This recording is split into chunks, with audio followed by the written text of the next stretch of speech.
आज विक्रम सम्मत खै कति गते हो सुनदेवीमा पानीले आजको भीषण पानीले आज यहाँ उदुङ गरेको छ। ट्राफिक दाइलाई झन्डै डुबाएको छ अघि। यहाँ एकदमै पीडादायक छ सुनदेवीमा। ल हेर्न सक्नुहुन्छ कतिसम्मको डुबिएको छ गहिराई। मेरो च्यानललाई सब्सक्राइब गरिदिनुहोस्।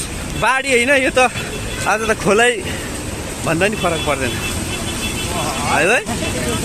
आज खोलै भन्दा नि केही फरक पर्दैन। किन भन्दाखेरि यस्तो मैले यो 30 वर्ष 40 वर्षमा नि आजसम्म देखेको थिइनँ भन्नुभएको थियो एउटा बुढा अङ्कलले। ल हेरौँ हामी हेर्न सक्छौँ यहाँको प्रत्यक्ष दृश्य। कति जाम छ यहाँ एकछिन हेरौँ त। गाडीले जाम भएको छ। ल खोलामा हेर्नु होइन गाडी नै डुबेको छ। एउटा गाडी लापत्ता जस्तो लागेको छ।